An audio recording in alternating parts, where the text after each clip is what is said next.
Good morning. చూడమ్మా, మనం business లాకి సంబంధించి మనం లాస్ట్ క్లాస్ లో ఇంట్రడక్షన్ అది చెప్పుకున్నాం కదండి. జూమ్ క్లాస్ లో మీకు essential elements of valid contract గురించి మీకు జూమ్ క్లాస్ లో చెప్పాను కదండి. అదే ఈ రోజు మళ్ళీ నేను క్లాస్ అగైన్ రిపీట్ చేస్తానండి. అంటే రిపీట్ చేసి మీకు గ్రూప్ లో పెట్టడం జరుగుతుంది. ఓకేనా?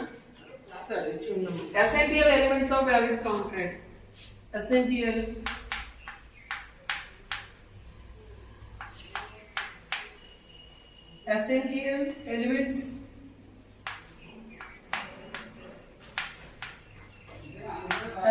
elements of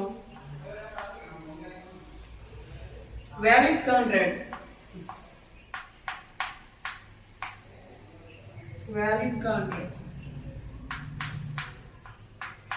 Essential elements of valid contract.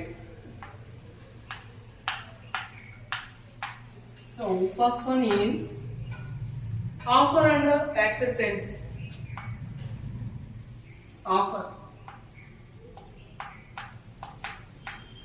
Offer and acceptance. Offer and acceptance. Second one, intention to create legal relations. Intention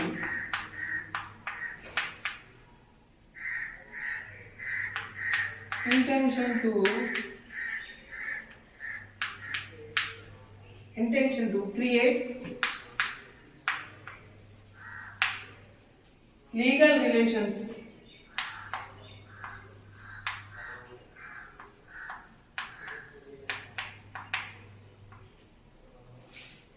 Or lawful consideration.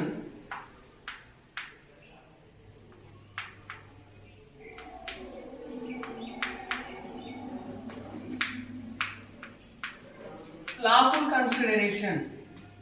Fourth one is capacity of parties.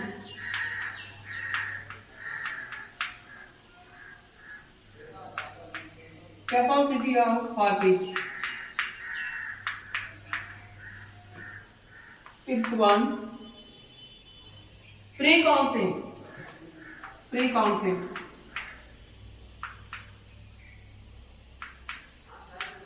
Free consent.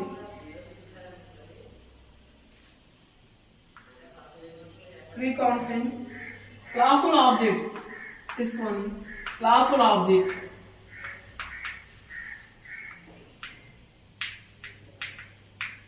Lawful object.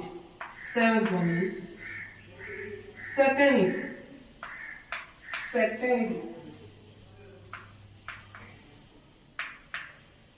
Certainty.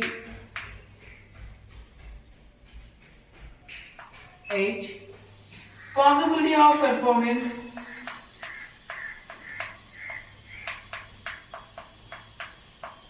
Possibility of performance.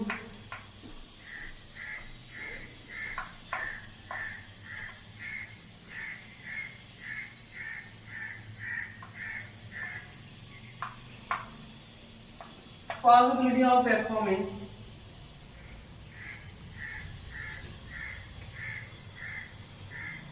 Not expressly declared void.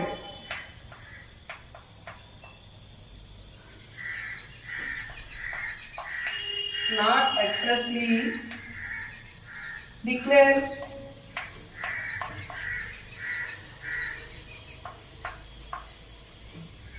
void. 10. Legal formalities.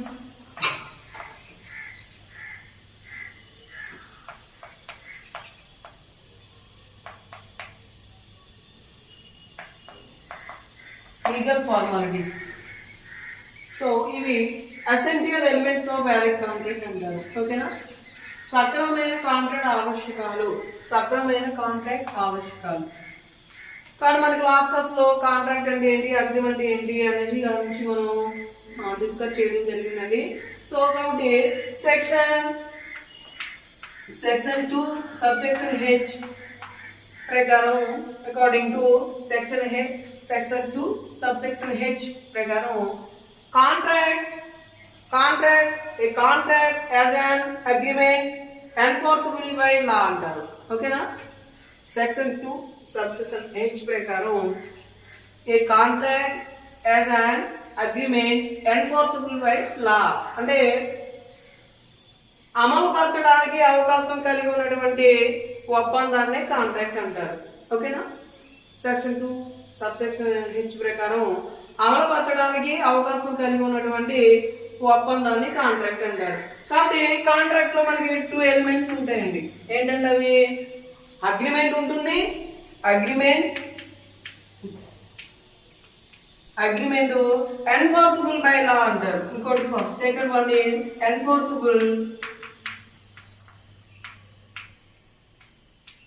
Enforceable law by law అంటే ఒప్పందం ఉండాలి. So అది న్యాయశాస్త్రం ప్రకారం అమలు జరగడానికి అవకాశం ఉండాలండి. అలా ఉండేటువంటి అగ్రిమెంట్ ఏదైతే ఉందో దాన్ని మనం కాంట్రాక్ట్ అంటారు. మళ్ళీ సెక్షన్ 2 సబ్సెక్షన్ E ప్రకారం అగ్రిమెంట్ అంటే సెక్షన్ 2 సబ్సెక్షన్ E ప్రకారం అగ్రిమెంట్ అంటే అన్ని పార్టీలకు ప్రతిఫలాన్ని చేకూర్చే వాగ్దానం లేదా వాగ్దానాల సముదాయాన్ని మనం అగ్రిమెంట్ అంటారు, ఒప్పందం అంటారు. అంటే ఒప్పందం అంటే అన్ని పార్టీలకు ప్రతిఫలాన్ని చేకూర్చు వాగ్దానము లేదా వాగ్దానముల సముదాయాన్ని ఒప్పందం అంటారు. ఓకేనా. Section 2 subsection E every promise and every set of promises forming consideration for each other అంటే అన్ని పార్టీలకు ప్రతిఫలాన్ని చేకూర్చేటటువంటి వాగ్దానం లేదా వాగ్దానం సముదాయాన్ని మనం ఏమన్నారండి అగ్రిమెంట్ అంటారు. కాబట్టి అగ్రిమెంట్ లో మనకి 2 ఎలిమెంట్స్ ఉంటాయి. కాబట్టి మనకి అగ్రిమెంట్ లో 2 ఎలిమెంట్స్ ఉంటాయండి. ఏంటంటే అవి అగ్రిమెంట్ లో మనకి 2 ఎలిమెంట్స్ ఉంటాయి. ఆఫర్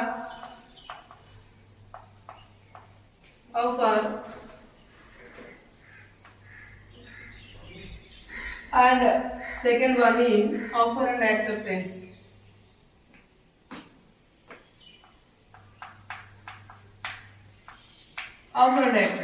ఓకేనా. కాబట్టి దాని ప్రకారం అగ్రిమెంట్ లో మనకి 2 ఎలిమెంట్స్ ఉంటాయి. ఆఫర్ అండ్ యాక్సెప్టెన్స్ అంటే ఒప్పందంలో మనకి 2 అంశాలు ఉంటాయి. ఒకటి ప్రతిపాదన, రెండోది స్వీకృతి. ప్రతిపాదన, రెండోదేమో స్వీకృతి అండి. అంటే ఇప్పుడు మనకి ఒక ఒప్పందం, ఒక అగ్రిమెంట్ మనకి ఏర్పడవాలంటే సో అందులో కనీసం 2 వ్యక్తులు ఉండాలండి. ఒక వ్యక్తి అంటే వన్ ఆఫ్ ది పర్సన్ ఒక పర్సన్ ఆఫర్ చేయాలి. ఆఫర్ కి రెండో పర్సన్ యాక్సెప్టెన్స్ అంగీకారాన్ని తెలియచేయాలి. అప్పుడే మనకి ఒప్పందం ఏర్పడుతుంది. సో అటువంటి ఒప్పందంలో మనకి ఆ ఒప్పందం అనేది న్యాయశాస్త్రం ప్రకారం అమలు జరగడానికి అవకాశం ఉండాలి. ఈ 2 అంశాలు ఉన్నట్లయితే అది కాంట్రాక్ట్ అవుతుందండి. కాంట్రాక్ట్ ఓకేనా. కాంట్రాక్ట్ అంటే a contract as an agreement enforceable by law. ఓకేనా. చట్టం చేత అమలుపరచడానికి అవకాశం కలిగి ఉన్నటువంటి ఒప్పందాన్ని అగ్రిమెంట్ అంటారు. అది కాంట్రాక్ట్ అంటారు. ఓకేనా. కాబట్టి ఈ కాంట్రాక్ట్ లో మనకు 2 ఎలిమెంట్స్ ఉంటాయండి. ఏంటంటే ఒప్పందం ఉంటే అగ్రిమెంట్ ఉండాలి. కానీ అగ్రిమెంట్ ఎటువంటిదై ఉండాలండి? చట్టం ద్వారా అమలుపరచడానికి అవకాశం ఉండాలి. అంటే అన్ని ఒప్పందాలు మనకి కాంట్రాక్ట్లు కావండి. ఓకేనా. కాబట్టి అన్ని ఒప్పందాలు మనకి కాంట్రాక్ట్లు కావు. అంటే ఒక ఒప్పందం మనకి కాంట్రాక్ట్ అవ్వాలంటే అందులో 2 ఎలిమెంట్స్ ఉండాలండి. ఒప్పందం ఉండాలి ప్లస్ అది చట్టం చేత అమలుపరచడానికి అవకాశం ఉండాలి. ఒకేలా ఒప్పందం చట్టం ద్వారా అమలుపరచడానికి అవకాశం లేకపోయినట్లయితే అది మనకి కాంట్రాక్ట్ కాదండి. అందుకనే all agreements are not contracts but all contracts are agreements అంటారు. అన్ని ఒప్పందాలు అగ్రిమెంట్లు కావు. కానీ అన్ని ఒప్పందాలు కాంట్రాక్ట్లు కావు. కానీ అన్ని కాంట్రాక్ట్లు ఒప్పందాలే. సో దాని ప్రకారం మనకి ప్రతి ఒప్పందం మనకి కాంట్రాక్ట్ అవుతుంది. ఆ ఒప్పందంలో మనకి 2 ఉండాలి. అసలు ఒప్పందం అంటే ఏంటండి? అగ్రిమెంట్ అంటే ఏంటండి? అగ్రిమెంట్ అంటే అన్ని పార్టీలకు ప్రతిఫలాన్ని చేకూర్చే వాగ్దానం లేదా వాగ్దానం సముదాయం అంటారు. ఓకేనా. అన్ని పార్టీలకు ప్రతిఫలాన్ని ఇక్కడ ఉన్నటువంటి పార్టీలని 2% మినిమం 2% ఉంటారు కదండి, ఇద్దరికి కన్సిడరేషన్ ప్రతిఫలం అనేది ఉంటుందండి. కాబట్టి ఇద్దరు వ్యక్తులు అన్ని పార్టీలకు ప్రతిఫలాన్ని చేకూర్చేది వాగ్దానం లేదా వాగ్దానం సముదాయం అని మనం అగ్రిమెంట్ అంటారు. ఓకేనా. కాబట్టి అగ్రిమెంట్ మనకి 2 ఎలిమెంట్స్ ఉంటాయండి. ఏంటంటే ఆఫర్ అండ్ యాక్షన్. అంటే ఒక వ్యక్తి ప్రతిపాదన చేయాలని వేరే వ్యక్తి ప్రతిపాదనకు అంగీకారాన్ని తెలియచేయాలి. సో అప్పుడు మనకి అగ్రిమెంట్ ఏర్పడుతుంది. ఓకేనా. దీని గురించి మనం లాస్ట్ క్లాస్ చెప్పానండి, చెప్పుకున్నాం. సరే, ఇప్పుడు మనకి ఎసెన్షియల్ ఎలిమెంట్స్ ఆఫ్ కాంట్రాక్ట్ అండి. అంటే ఒక ఒప్పందం, ఒక కాంట్రాక్ట్ మనకి అది చట్టం చేత అమలు కావాలంటే, అంటే Indian contract act 1872, Indian contract act 1872 ప్రకారం ఒక కాంట్రాక్ట్ మనకి చట్టం ద్వారా అమలు అవ్వాలంటే ఆ కాంట్రాక్ట్ లో ఉండవలసినటువంటి ఎలిమెంట్స్ అండి, అంశాలు అంటారు. ఓకేనా. అంటే సక్రమైన కాంట్రాక్ట్ ఆవశ్యకాలు. ఒక కాంట్రాక్ట్ మనకి అది చట్టం ద్వారా అమలు అవ్వాలంటే కొన్ని ఆవశ్యకాలను పూర్తి చేయాలండి. ఓకేనా. ఒక కాంట్రాక్ట్ అనేది చట్టం ద్వారా అమలు అవ్వాలంటే సో ఆ కాంట్రాక్ట్ లో ఏముండాలండి, ఎటువంటి అంశాలు ఉంటాయి. ఓకేనా. కాంట్రాక్ట్ ఎటువంటి ఆవశ్యకాలను పూర్తి చేయాలి, వాటిని మనం essential elements of valid contract అంటారు. కాబట్టి మనకి కాంట్రాక్ట్ అన్ని అంశాలకి మనకి ఇక్కడ 10 పాయింట్స్ ఉందండి. ఈ అన్ని అంశాలు ఉంటేనే అది సక్రమైన కాంట్రాక్ట్ అవుతుందో అటువంటి కాంట్రాక్ట్ మాత్రమే చట్టం ద్వారా అమలు అవ్వడానికి అవకాశం ఉంటుందండి. ఓకేనా. అంటే ఎలిమెంట్స్ అని ఉన్న కాంట్రాక్టే మనం కోర్టు ద్వారా న్యాయాన్ని పొందడానికి మనకి అవకాశం ఉంటుందండి. కాబట్టి ఇందులో చెప్పినటువంటి ఏ ఎలిమెంట్ కాంట్రాక్ట్ లో మనకి ఫెయిల్ అయి లేకపోయినప్పటికీ, సో అంటే ఒక కాంట్రాక్ట్ అనేది ఇక్కడ ఉన్నటువంటి ఏ అంశాన్ని అయినా పూర్తి చేయకపోయినట్లయితే అది వాయిడ్ కాంట్రాక్ట్ అంటారు. అది చట్టం ద్వారా చెల్లుబడి కాదండి. ఓకేనా. అటువంటి కాంట్రాక్ట్ చట్టం ద్వారా అమలు చేయడానికి అవకాశం ఉండదు. కాబట్టి ఒక కాంట్రాక్ట్ లో మనకి ఏముండాలంటే ఫస్ట్ ఆఫర్ అండ్ యాక్సెప్టెన్స్ అంటారు. తెలుగులో కూడా మీరు కావాలంటే రాసుకోండి. ఎసెన్షియల్ అంటే సక్రమమైన కాంట్రాక్ట్ ఆవశ్యకాలు అంటారు. ఓకేనా. ఫస్ట్ ఇది ప్రతిపాదన స్వీకృతి. ఫస్ట్ ఎలిమెంట్ ఏంటండి, ఖచ్చితంగా మన కాంట్రాక్ట్ లో ఆఫర్ అండ్ యాక్సెప్టెన్స్ రెండు ఉంటారండి. ఆఫర్ అండ్ యాక్సెప్టెన్స్, ప్రతిపాదన స్వీకృతి. అంటే మనకు ఒక కాంట్రాక్ట్, ఒక అగ్రిమెంట్ ఏర్పడాలంటే 2 పార్టీస్ ఉండాలండి. సో 2 పార్టీస్ ఉంటే వాళ్ళిద్దరి మధ్య మనకి అగ్రిమెంట్ ఆ కాంట్రాక్ట్ అనేది ఏర్పాటవుతుంది. కాబట్టి ఒకరు ఆఫర్ చేయాలంటే రెండో వాళ్ళు యాక్సెప్టెన్స్ చేయాలంటే కాంట్రాక్ట్ లో ఉన్నటువంటి పార్టీలో one of the party offer చేయాలి, సెకండ్ పార్టీ ఏమో ఆఫర్ కి యాక్సెప్టెన్స్ ని తెలియజేయాలి. అప్పుడే వాళ్ళిద్దరి మధ్య కాంట్రాక్ట్ ఏర్పడుతుందండి. కాబట్టి ఆఫర్ అండ్ యాక్సెప్టెన్స్ అనేది ఖచ్చితంగా కాంట్రాక్ట్ లో ఉండవలసినటువంటి అంశం అండి. ఓకేనా. అంటే ఏ బీలు ఉన్నారండి, for example A gamma B ఉన్నారు, వీళ్ళిద్దరి మధ్య ఏ దగ్గర ఒక స్కూటర్ ఉందండి, ఏ స్కూటర్ బికి అమ్మేస్తున్నాడు. కాబట్టి ఏ ఆఫర్ చేస్తాడు ఏంటంటే ఏ దగ్గర ఉన్నటువంటి స్కూటర్ 10,000కి అమ్మేస్తానని. ఈ 10,000కి కొనడానికి బి యాక్సెప్టెన్స్ అంగీకారాన్ని తెలియజేస్తాడు. అంటే ఏ ఆఫర్ చేస్తాడండి, నా దగ్గర ఉన్నటువంటి స్కూటర్ ని 10,000కి అమ్మేస్తానని అని ఆఫర్ అంట. సో ఈ ఆఫర్ అని బి సరే మీరు అదే మీ మోటార్ సైకిల్ ని 10,000 రూపాయలకు నేను కొనుగోలు చేయడానికి పర్చేజ్ చేయడానికి నేను అంగీకరిస్తున్నాను అని బి తెలియజేస్తాడు. అంటే బి యాక్సెప్టెన్సీ అంటే ఆఫర్ కి అంగీకారాన్ని తెలియజేస్తారు. దాన్ని మనం యాక్సెప్టెన్స్ అంటారు. కాబట్టి వీళ్ళిద్దరి మధ్య ఒప్పందం కాంట్రాక్ట్ అనేది ఏర్పడుతుంది. కాబట్టి కాంట్రాక్ట్ లో మనకి ఏమి ఉండాలండి, ఆఫర్ అండ్ యాక్సెప్టెన్సీ ఉండాలి. ఒక వ్యక్తి ఆఫర్ చేయాలి, రెండో వ్యక్తి ఆఫర్ కి యాక్సెప్టెన్సీ అంగీకారాన్ని తెలియజేయాలి. అప్పుడే వాళ్ళిద్దరి మధ్య అగ్రిమెంట్ ఆర్ కాంట్రాక్ట్ అనేది ఏర్పడవుతుంది. ఓకేనా. Next intention to create legal relations. ఒక కాంట్రాక్ట్ అనేది లీగల్ రిలేషన్షిప్ అనే దాన్ని ప్రొవైడ్ చేయాలండి. ఓకేనా. Intention to create legal relations అంటే ఒక కాంట్రాక్ట్ అనేది న్యాయాత్మక సంబంధాలని ఏర్పాటు చేయాలి. ఓకేనా. పార్టీల మధ్య న్యాయాత్మక సంబంధాన్ని ఏర్పాటు చేయాలండి. అప్పుడు అటువంటి కాంట్రాక్ట్ మాత్రమే మనకి చట్టం ద్వారా అమలు అవుతుంది. ఓకేనా. అంటే ఎవ్రీ కాంట్రాక్ట్, ఎవ్రీ అగ్రిమెంట్ ఆ లీగల్ రిలేషన్షిప్ అనే దాన్ని ప్రొవైడ్ చేయాలి, క్రియేట్ చేయాలి. ఓకేనా. అంటే ప్రతి కాంట్రాక్ట్ కూడా న్యాయాత్మక సంబంధాన్ని ఏర్పాటు చేయాలి. అంటే అన్ని అగ్రిమెంట్లు, అన్ని ఒప్పందాలు మీకు న్యాయాత్మక సంబంధాన్ని ఏర్పాటు చేయాలి. లీగల్ రిలేషన్షిప్ ని ప్రొవైడ్ చేయలేమండి. పార్టీల మధ్య లీగల్ రిలేషన్షిప్ అనే దాన్ని ప్రొవైడ్ చేయలేవు. కాబట్టి అటువంటి ఒప్పందాలు అగ్రిమెంట్స్ కాంట్రాక్ట్లు కావండి. ఫర్ ఎగ్జాంపుల్ చూడండి, మనకి కాంట్రాక్ట్ అగ్రిమెంట్స్ గురించి మనం డిఫరెంట్ టైప్స్ ఆఫ్ అగ్రిమెంట్స్ గురించి మనం తెలుసుకున్నాం అండి. ఓకేనా? Social agreements, family agreements and religion agreements, ఇంకోటి ఏంటండి లీగల్ అగ్రిమెంట్స్ అంటారు. లీగల్ అగ్రిమెంట్స్ మాత్రమే మనకి చట్టం ద్వారా అమలు అవడానికి అవకాశం ఉంటుంది కాబట్టి అవి మనకి కాంట్రాక్ట్లు అవుతాయి. మరి ఇప్పుడు ఒక సోషల్ అగ్రిమెంట్ ఉందండి. ఈ సోషల్ అగ్రిమెంట్ అనేది న్యాయాత్మక సంబంధాన్ని ఏర్పాటు చేయలేదండి, అంటే లీగల్ రిలేషన్షిప్ ని ప్రొవైడ్ చేయలేదు. అంటే ఫర్ ఎగ్జాంపుల్ చెప్పాను కదండి, మనకి ఫర్ ఎగ్జాంపుల్ ఏ బిని విందు భోజనానికి ఆహ్వానించాడండి.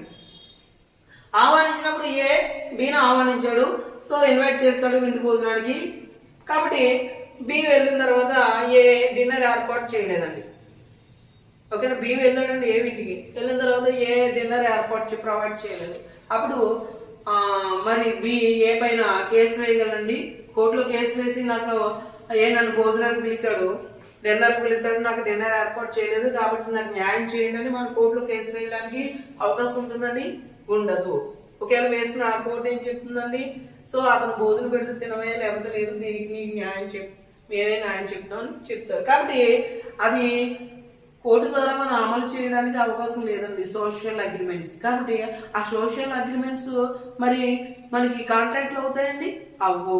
ఎందుకంటే అందులో అంటే ఒక అగ్రిమెంట్ అనేది, ఒక ఒప్పందం అనేది న్యాయాత్మక సంబంధాన్ని ఏర్పడి, న్యాయాత్మక సంబంధం అంటే కోర్టు ద్వారా దాన్ని మనం అమలు చేసుకోండి. మనకి అన్యాయం జరిగితే, మనకి ఫెయిల్ అవుతే మన కోర్టులో కేసు వేసి మనకి న్యాయం పొందడం, దాన్ని లీగల్ రిలేషన్షిప్ అంటారు, న్యాయాత్మక సంబంధం ఏర్పాటు. కాబట్టి అన్ని అగ్రిమెంట్లు ఖచ్చితంగా లీగల్ రిలేషన్షిప్ ని క్రియేట్ చేయాలండి, న్యాయాత్మక సంబంధాన్ని ఏర్పరచు. అటువంటి ఒప్పందాలు కాంట్రాక్ట్స్ మాత్రమే చట్ట ప్రకారం చెల్లుబడి అవుతాయండి, సరైన కాంట్రాక్ట్లు అంటారు. ఓకేనా? Next lawful consideration. Lawful consideration కాబట్టి లాఫుల్ సంథింగ్ రిటర్న్ అంటారు, అంటే మనకి బదులుగా కొంత మొత్తం అంటారు. మరి తెలుగులో చెప్పాలంటే లాఫుల్ కన్సిడరేషన్, లాఫుల్ బదులుగా కొంత మొత్తం అంటారు. సంథింగ్ రిటర్న్, ఓకేనా? సంథింగ్ అమౌంట్ రిటర్న్ అంటారు. ఓకేనా? అంటే బదులుగా కొంత మొత్తం, అంటే కన్సిడరేషన్ అంటే ప్రతిఫలం అండి. అందులో కాంట్రాక్ట్ లో మనకి ఎంతమంది అయితే వ్యక్తులు ఉన్నారో ఆ వ్యక్తులందరికీ ఏదో ఒక ప్రతిఫలం ఉంటుందండి. అంటే వాళ్ళు ఒక ప్రతిఫలాన్ని ఇస్తారు. ఇంకో అంటే receiving consideration and giving consideration ఉంటుంది. అంటే ఒక ప్రతిఫలాన్ని పొందుతారండి, ఇంకొక ప్రతిఫలాన్ని వాళ్ళు ఇచ్చేస్తారు. ఓకేనా? అంటే ఫర్ ఎగ్జాంపుల్ చూడండి, ఇదే ఎగ్జాంపుల్ తీసుకున్నాం. ఏ బి, ఇది ఏ స్కూటర్ బి కంపెనీ కదా. ఇక్కడ ఏకి కన్సిడర్ ప్రతిఫలం ఏంటండి? 10,000 రూపాయలు. అంటే బి నుంచి వచ్చి 10,000 రూపాయలు కూడా ఏకి కన్సిడరేషన్ అండి. ఓకేనా? మరి ఏమనుకుంటున్నాడు? స్కూటర్ ఇచ్చేస్తున్నాడు. అంటే స్కూటర్ బదులుగా ఇతను బదులుగా 10,000 రూపాయలు పొందుతున్నాడు. సో ఇతను 10,000 రూపాయలకు బదులుగా స్కూటర్ ని పొందుతున్నాడండి. బదులుగా కొంత మొత్తం అంటారు. ఓకేనా? సంథింగ్ రిటర్న్స్ అంటే బదులుగా కొంత మొత్తం, అంటే ఏ స్కూటర్ కి బదులుగా 10,000 మొత్తాన్ని ప్రతిఫలాన్ని పొందుతున్నారు. అలాగే బి 10,000 రూపాయలకి బదులుగా స్కూటర్ ని పొందుతున్నాడు అని 10,000. కాబట్టి కన్సిడర్ అన్ని పార్టీలకు ఖచ్చితంగా ప్రతిఫలం అనేది కన్సిడరేషన్ ఉండాలండి. అంటే ఒక కాంట్రాక్ట్ లో ఉన్నటువంటి వ్యక్తులందరికీ కూడా ప్రతిఫలం అనేది ఖచ్చితంగా ఉండాలండి. ఓకే, అలా ప్రతిఫలం లేనట్లయితే అటువంటి కాంట్రాక్ట్ మనకి చట్ట ప్రకారం చెల్లుబడి కాదండి. ఓకేనా? అంటే చట్ట ప్రకారం మనం అటువంటి కాంట్రాక్ట్ ని అమలు చేయడానికి అవకాశం ఉందండి. కాబట్టి ఖచ్చితంగా లాభం కంటే న్యాయాత్మకమైన ప్రతిఫలం అంటారు. న్యాయాత్మకమైన ప్రతిఫలం అంటే అక్కడ ఉన్నటువంటి పార్టీలిద్దరికి కూడా సో ప్రతిఫలం అనేది ఉండాలండి ఒప్పందం కాంట్రాక్ట్ లో. అలా ప్రతిఫలం లేకున్నట్లయితే సో అంటే ఇప్పుడు చూడండి, ఏ స్కూటర్ బికి ఫ్రీగా ఇచ్చేస్తున్నాడు అనుకోండి, 10,000 రూపాయలు కాదు, ఏ దగ్గర ఉన్న స్కూటర్ బికి ఇచ్చేస్తున్నాడు అనుకోండి. కాబట్టి దాన్ని ఏమంటారు, మనం అది కాంట్రాక్ట్ అవుతుంది. అందులో ఇక్కడ ప్రతిఫలం కన్సిడరేషన్ అనేది ఏమీ లేదండి ఒప్పందంలో, అగ్రిమెంట్ లో. కాబట్టి ప్రతిఫలం అనేది లేదు కాబట్టి అది చట్ట ప్రకారం అమలు అన్నటువంటి కాంట్రాక్ట్ అండి. కాబట్టి సో ప్రతిఫలం అనేది ఖచ్చితంగా ఉండాలండి. ఎక్కడండి? కాంట్రాక్ట్. ప్రతిఫలం లేనటువంటి కాంట్రాక్ట్ ఏది కూడా చట్ట ప్రకారం చెల్లుబడి కావాలి. నెక్స్ట్ పాయింట్ ఏంటంటే కెపాసిటీ ఆఫ్ ది పార్టీస్ అంటారు. Capacity of parties. అంటే పార్టీల అర్హత కాంట్రాక్ట్ లో ఉన్నటువంటి వ్యక్తులకి కూడా అంటే మనకి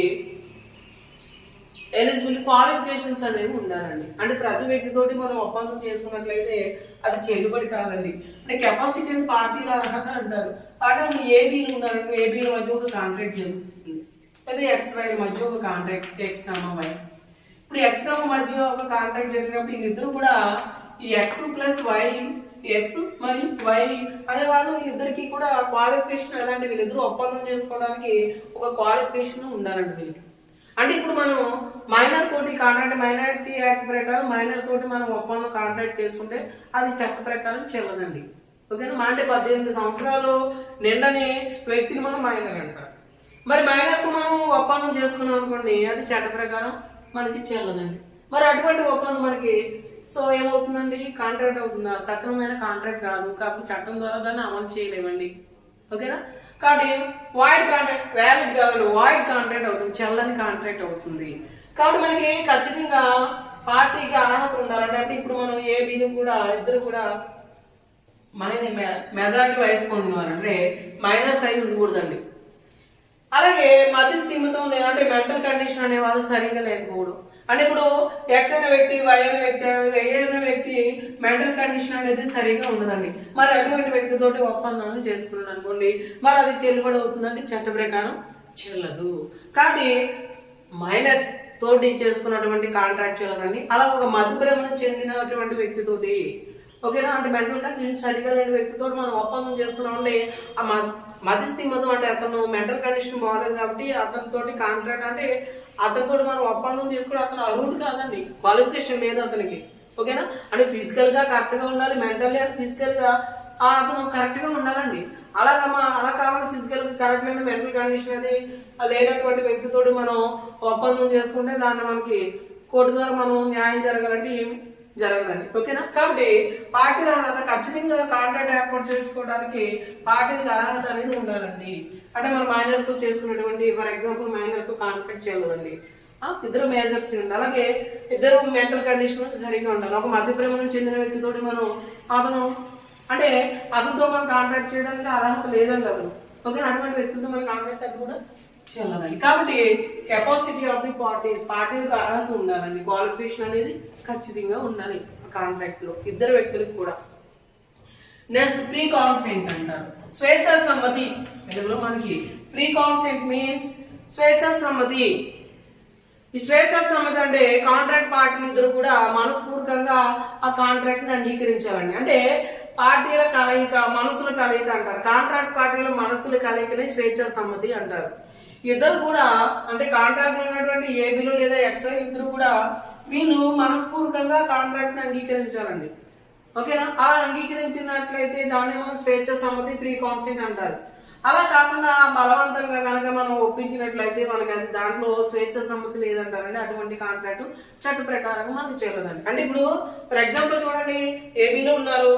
సో ఏ ఏమంటాడంటే ఎలా ఆఫర్ చేస్తానంటే బీని నా స్కూటర్ ను 10,000 రూపాయలకి కొనకపోయినట్లయితే నిన్ను కొడతానో లేదా చంపుతానో బెదిరించి దాని ఆ స్కూటర్ కొనేలా చేసుకున్నాడు అనుకోండి, దాని బలప్రయోగం అంటారు. ఓకేనా? అంటే బి తను ఇష్టపూర్వకంగా అంగీకరించలేదండి. అంటే బి ఏ కొట్టేస్తాడనో లేకపోతే చంపేస్తాడనో భయపడి సో అతను ఏ స్కూటర్ 10,000 కొనడానికి అని యాక్సెప్టెన్స్ తెలియజేస్తాడండి. అంటే ఇతను ఇష్టపూర్వకంగానండి కాదు. కాబట్టి అటువంటి బలప్రయోగంగా లేదా మోసం చేసంటే కాంట్రాక్ట్ అసత్య వర్ణన అంటారు, మిస్ ఇంటర్ప్రిటేషన్ అంటారు. సో మిస్ ఇంటర్ప్రిటేషన్ చేయడం ద్వారా బీని కాంట్రాక్ట్ ఒప్పించాడు అనుకోండి, అంటే కాంట్రాక్ట్ అతను దగ్గర ఉన్నటువంటి వస్తువుని పాడైపోయిన డ్యామేజ్ అయిన వస్తువుని మంచిదని కనుక ఏని మోసం చేసి అమ్మేసినట్లయితే ఓకేనా, ఏ ఏమనుకున్నాడు తనది డ్యామేజ్ ఉంటుంది ఏకి తెలుసు కానీ బికి మంచిదని చెప్పి అమ్మేస్తున్నాడు. అంటే బి ఏమనుకున్నాడు ఆ వస్తువు మంచిది మనం వాడుకోవడానికి అనుకున్నాడు, కానీ ఏ ఉద్దేశం ఏంటంటే అది ఎందుకు పనికిరాని వస్తువు. కాబట్టి ఇతని ఉద్దేశం వేరు ఇతని ఉద్దేశం వేరు, ఇతను ఓకేనా. సో కాబట్టి ఒకే సెన్స్ గా వీళ్ళు ఆలోచించట్లేదండి, ఇతని సెన్స్ వేరు ఇతని సెన్స్ వేరు. సేమ్ సెన్స్ నే మనం స్వేచ్ఛ సమ్మతి అంటారు. అంటే కాంట్రాక్ట్ గురించి ఇద్దరు కూడా ఒకే విధంగా ఆలోచించాలి, ఒకే విధంగా థింక్ చేయాలి. కాబట్టి అది లేని స్వేచ్ఛ ఇద్దరు కూడా ప్రీ కాన్సెప్ట్ అనేది లేకపోయినట్లయితే, స్వేచ్ఛ సమ్మతి అనేది లేకపోయినట్లయితే అది సరైన కాంట్రాక్ట్ కాదండి, అది కూడా చట్ట ప్రకారం అమలు కాదండి. నెక్స్ట్ లాఫుల్ ఆబ్జెక్ట్ అనేది, లాఫుల్ ఆబ్జెక్ట్ అంటే న్యాయాత్మక ఉద్దేశం అంటారు. అంటే ఎవరీ కాంట్రాక్ట్ లో మనకి లాఫుల్ ఆబ్జెక్ట్ అనేది ఇప్పుడు ఉండాలండి. లాఫుల్ ఆబ్జెక్ట్ అంటే ప్రతి ఒప్పందం కూడా, ప్రతి కాంట్రాక్ట్ కూడా న్యాయాత్మక ఉద్దేశం, అంటే ప్రతి కాంట్రాక్ట్ లో కూడా న్యాయాత్మక ఉద్దేశం అనేది ఉండాలండి. లాఫుల్ ఆబ్జెక్ట్ అంటారు. అంటే న్యాయాత్మక ఉద్దేశం అంటే ఒక కాంట్రాక్ట్ అనేది ఇల్లీగల్ గా, ఇమ్మోరల్ గా ఉండకూడదండి. ఇల్లీగల్ గా మనకి ఇమ్మోరల్ గా, అలాగే public policy opposite to public policy, ప్రజా విధానానికి వ్యతిరేకంగా ఉండకూడదండి. ఇల్లీగల్ అంటే చట్ట వ్యతిరేకమైనండి, న్యాయం కానటువంటి, అవినీతికరండి. ఇమ్మోరల్ అంటే అవినీతికరంగా, అంటే ఒక కాంట్రాక్ట్ అనేది చట్ట వ్యతిరేకంగా ఉండకూడదండి, అవినీతికరంగా ఉండకూడదు, అలాగే ప్రజా విధానానికి వ్యతిరేకంగా ఉండకూడదు. ఓకేనా? కాబట్టి లాఫుల్ ఆబ్జెక్ట్ అనేది ఉండాలి. అది న్యాయంగా ఉండాలండి. దాని ఆబ్జెక్ట్ ఉద్దేశం అనేది న్యాయంగా ఉండాలి. అలాంటి అంటే ప్రజలను మోసం చేసేదిగా ఉండకూడదు, అవినీతికరంగా ఉండకూడదు. అంటే ఏదో మన క్వాలిటీ లేని వస్తువులు, మనం ఒక కంపెనీ క్వాలిటీ లేని వస్తువులు ప్రొడక్ట్స్ తయారు చేసేసి అమ్మేసి లాభాలు సంపాదించేసుకుందాం అనుకోండి, అది కరెక్ట్ కాదు. న్యాయాత్మక ఉద్దేశం అంటే లాఫుల్ ఆబ్జెక్ట్ కాదండి. అంటే వాళ్ళు అవినీతికరంగా, ఇమ్మోరల్ గా ఆలోచిస్తున్నారండి. ఓకేనా? అంటే నాసిరకమైన ప్రొడక్ట్స్ తయారు చేసి అమ్మేసి మనం ఎక్కువ ప్రాఫిట్ ని సంపాదించాలనేది సరైన ఆలోచన కాదండి. అది న్యాయం కాదు, లాఫుల్ ఆబ్జెక్ట్ అంటారు. కాబట్టి ఒక కాంట్రాక్ట్ అనేది ఖచ్చితంగా న్యాయాత్మక ఉద్దేశం అనేది, లాఫుల్ ఆబ్జెక్ట్ అనేది ఉండాలి. ఓకేనా? అంటే అది అవినీతికరంగా, ఇమ్మోరల్ గా, ఇల్లీగల్ గా ఉండకూడదండి. ఇల్లీగల్ అంటే ఏదైనా ప్రభుత్వం, లీగల్ అంటే ప్రభుత్వ ప్రకారం, చట్ట ప్రకారం, అలాగా చట్ట వ్యతిరేకమైన వాటికి సంబంధించి కాంట్రాక్ట్ ఇల్లీగల్ అంటారు. సో కాబట్టి అటువంటివి మనకి సరైన కాంట్రాక్ట్లు కావాలి, అవి కూడా చట్టం ద్వారా అమలు చేయడానికి అవకాశం ఉంది. అది కూడా సరైన కాంట్రాక్ట్. కాబట్టి ప్రతి కాంట్రాక్ట్ లో, ఒప్పందంలో మనకి లాఫుల్ ఆబ్జెక్ట్, న్యాయాత్మక ఉద్దేశం అనేది ఉండాలి. నెక్స్ట్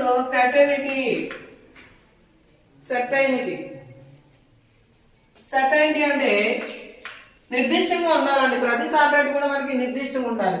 సర్టైనిటీ అంటే నిర్దిష్టంగా ఉండాలి.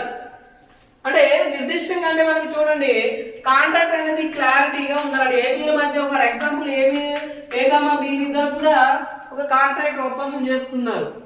ఇప్పుడు వీళ్ళిద్దరు అంటే మన కాంట్రాక్ట్ అనేది మనకి సర్టైనిటీగా ఉండాలండి, నిర్దిష్టంగా ఉండాలని చెప్తున్నాను. అంటే ఇప్పుడు ఏ బికి మధ్య ఒక అగ్రిమెంట్, ఒక కాంట్రాక్ట్ జరిగిందండి. ఓకేనా? ఏంటంటే అది ఏ దగ్గర 2 మోటార్ సైకిల్స్ ఉన్నాయండి. ఒకటి హీరో, 2 మోటార్ సైకిల్ ఉన్నదండి. ఒకటి హీరో సైకిల్, ఒకటేమో హోండా లేదా బజాజ్. ఓకేనా? ఏ దగ్గర 2 మోటార్ సైకిల్ ఉన్నాయి. ఒక హీరో కంపెనీకి సంబంధించింది, ఒక బజాజ్ కంపెనీకి సంబంధించిన మోటార్ సైకిల్స్ ఉన్నాయి. ఇప్పుడు ఆఫర్ చేశాడు ఏంటంటే, నా మోటార్ సైకిల్ 10,000 రూపాయలకి అమ్మేస్తానని ఆఫర్ చేశాడు. సో ఇలా ఆఫర్ చేసినప్పుడు బి ఈ ఆఫర్ కి యాక్సెప్టెన్సీ తెలియజేశారండి. అంటే 10,000 రూపాయలు మోటార్ సైకిల్ కొనడానికి బి అంగీకారాన్ని తెలియజేశాడు. మరి ఇద్దరి మధ్య కాంట్రాక్ట్ ఏర్పడ్డది. కానీ ఇక్కడ కాంట్రాక్ట్ ఆఫర్ అనేది క్లారిటీగా లేదండి. ఓకేనా? అంటే నిర్దిష్టంగా లేదు, సర్టెనిటీ లేదు. కాబట్టి అది సక్రమమైన కాంట్రాక్ట్ కాదు, వ్యాలిడ్ కాంట్రాక్ట్ కాదు. అంటే ఎలా అంటే చూడండి, ఏదైతే 2 ఉన్నాయి కదా, ఇప్పుడు ఏ మోటార్ సైకిల్ అమ్మేస్తాననేది చెప్పలేదండి క్లారిటీగా. అది హీరోనా లేదా బజాజ్ కంపెనీ ఏదో అమ్మేస్తాడు, నా మోటార్ సైకిల్ అమ్మేస్తున్నాడు. ఏ దగ్గర 2 ఉన్నాయి, హీరోనా బజాజా? కానీ బజాజ్ అమ్మేద్దాం అనుకుంటున్నాడు 10,000 రూపాయలకి. కానీ బి ఏమనుకున్నాడు, హీరో అనుకున్నాడు. చూడండి, అంటే ఇక్కడ ఏ ఉద్దేశం ఏంటి, బజాజ్ మోటార్ సైకిల్ 10,000 రూపాయలకి అమ్మేద్దాం అనుకోండి. కానీ ఆ విషయాన్ని క్లారిటీగా తెలియజేయాలి. మోటార్ సైకిల్ అమ్మేస్తాను అన్నాడు, కానీ నా దగ్గర ఉన్న బజాజ్ మోటార్ సైకిల్ 10,000కి అమ్మేస్తానని ఆఫర్ చేయలేదండి. మోటార్స్ అంటే ఆఫర్ అనేది క్లారిటీగా లేదు, మనకి నిర్దిష్టంగా లేదు. అలా బి అనుకున్నాడు, హీరో అనుకుని తను అంగీకరించాడు, యాక్సెప్టెన్స్ తెలియజేశాడు. కాబట్టి ఒప్పందం, కాంట్రాక్ట్ అనేది వీళ్ళిద్దరి మధ్య నిర్దిష్టంగా లేదు కాబట్టి, సర్టెనిటీ లేదు కాబట్టి అది చక్కని కాంట్రాక్ట్, వాయిడ్ కాంట్రాక్ట్ అవుతుందండి. ఓకేనా? చట్ట ప్రకారం దాన్ని అమలు చేయడానికి అవకాశం ఉండదు. ఓకేనా? కాబట్టి ప్రతి కాంట్రాక్ట్ లో సర్టెనిటీ అనేది అంటే కాంట్రాక్ట్ అనేది నిర్దిష్టంగా ఉండాలండి. ఓకేనా? నెక్స్ట్ పాసిబిలిటీ ఆఫ్ పెర్ఫార్మెన్స్ అంటారు. పాసిబిలిటీ ఆఫ్ పెర్ఫార్మెన్స్ అంటే మనం ఆ కాంట్రాక్ట్ ని అమలు చేయడానికి పూర్తి చేయడానికి అవకాశం ఉండాలండి. అంటే మనకు ఒప్పందం ఒక కాంట్రాక్ట్ చేసుకున్నాం అంటే దాన్ని పూర్తి చేయడానికి దాన్ని అమలు చేయడానికి మనకి అవకాశం ఉండాలి. దాన్ని ఏమంటారు పాసిబిలిటీ ఆఫ్ పెర్ఫార్మెన్స్. దాన్ని పూర్తి చేయడానికి అవకాశం ఉండాలి. అలా పూర్తి చేయడానికి అవకాశం లేనటువంటి కాంట్రాక్ట్ ని మనం ఒప్పందం అగ్రిమెంట్ చేసుకున్నట్లయితే అది కూడా మనకి పూర్తి చేయడానికి అవకాశం లేదు కాబట్టి అది కూడా మనం న్యాయంగా అంటే చట్ట ప్రకారం అమలు కాదండి, సరైన కాంట్రాక్ట్ కాదు. ఫర్ ఎగ్జాంపుల్ చూడండి, ఫర్ ఎగ్జాంపుల్ ఏంటంటే ఇప్పుడు ఏ బి తోటి ఎక్స్ వై తోటి ఒక కాంట్రాక్ట్ ఒప్పందాన్ని అగ్రిమెంట్ చేసుకున్నాడు అండి. ఎక్స్ వై తోటి ఎక్స్ ఏమన్నాడంటే వై తోటి నా దగ్గర మంత్రశక్తులు అవి ఉన్నాయి, మెజిషియన్ కాబట్టి ఒకవేళ నీ భార్య చనిపోయిన తర్వాత నీ భార్యని నేను బతికించేస్తాను, అందు నిమిత్తం నాకు 50,000 రూపాయలు ఇవ్వమని చెప్పడం జరిగింది. ఇది కాంట్రాక్ట్ ఒప్పందం. చూడండి, ఏ దగ్గర అంటే ఎక్స్ నా దగ్గర మంత్రశక్తులు ఉన్నాయి కాబట్టి నీ భార్య కనుక చనిపోయినట్లయితే నేను బతికించేస్తాను నా మంత్రశక్తుల ద్వారా, నా నిమిత్తం నాకు ఒక 50,000 ఇవ్వాలనేసి అని అన్నాడు. ఇది పాసిబిలిటీ ఉందండి ఇందులో? దీన్ని పూర్తి చేయగలమా? అంటే చనిపోయిన మనిషిని మనం బతికించడం సాధ్యమవుతుందండి? అవదు. కాబట్టి పాసిబిలిటీ లేదు. మరి అటువంటి అగ్రిమెంట్ మనకి చట్ట ప్రకారం అమలు అవుతుందండి? అమలు కాదు. అంటే ఖచ్చితంగా పాసిబిలిటీ ఉండాలి. ఒక కాంట్రాక్ట్ లో అగ్రిమెంట్ లో మనకి పాసిబిలిటీ అది పూర్తి చేయడానికి అవకాశం ఉండాలి, అదే సరైన కాంట్రాక్ట్. పూర్తి చేయడానికి అవకాశం లేదు, అది సరైన కాంట్రాక్ట్ కాదండి. ఓకేనా? ఇంకొక ఎగ్జాంపుల్ చెప్పుకోవాలంటే ఇప్పుడు ఎక్స్ వై తోటి అన్నాడు, నేను చంద్రమండలం నుంచి నాకు ఒక 50,000 రూపాయలు ఇస్తే నేను చంద్రమండలం నుంచి ఒక 10 కేజీల బంగారం తెచ్చి ఇస్తాను అన్నాడు. అది కూడా అవుతుందండి? అసలు మన చంద్రమండలం మీద బంగారం ఉందో లేదో ఎవరికి తెలుసు? అది చంద్రమండలం మీదకి మనిషి వెళ్ళడానికి అవకాశం ఉందండి. అయినప్పటికీ అక్కడ బంగారం లేదు, అది పూర్తి చేయడం అసాధ్యం అండి. అంటే ఒక విషయాన్ని మనం అది అమలుపరచడానికి పెర్ఫార్మెన్స్ అమలుపరచడానికి అవకాశం లేకపోయినట్లయితే దాన్ని మనం పూర్తి చేయడానికి అవకాశం లేదంటారు. మరి అటువంటి కాంట్రాక్ట్ మనకి సరైన కాంట్రాక్ట్ కాదండి. కాబట్టి పాసిబిలిటీ ఉండాలి, కాంట్రాక్ట్ లో అమలు చేయడానికి అవకాశం ఉండాలి. Next, not expressed declare void అంటే ప్రభుత్వం చేత లేదా గవర్నమెంట్ చేత చల్లనిదిగా ప్రకటించబడకూడదు అంటారు. ఓకేనా? నాట్ ఎక్స్ప్రెస్లీ డిక్లేర్ వాయిడ్ అంటే చల్లనిదిగా ప్రకటించబడకూడదు. అంటే మనం ఒక మ్యాటర్ కి ఒక విషయానికి సంబంధించి మన అగ్రిమెంట్ ఒప్పందం కాంట్రాక్ట్ చేసుకున్నప్పుడు అది చట్ట వ్యతిరేకమైన విషయానికి సంబంధించిందే ఉండకూడదండి. అంటే ప్రభుత్వం చేత అది చల్లనిదిగా ప్రకటించబడకూడదు. ఫర్ ఎగ్జాంపుల్ చూడండి, మనం స్మగ్లింగ్ అదే గంజాయి వ్యాపారం చేస్తాం, స్మగ్లింగ్.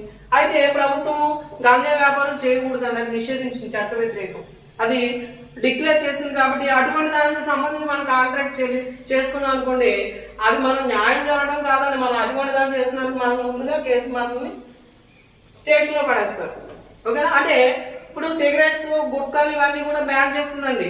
అవి తయారు చేయడం కానీ అమ్మటం కానీ వాటికి సంబంధించి ఎటువంటి కాంట్రాక్ట్ చేయకూడదు.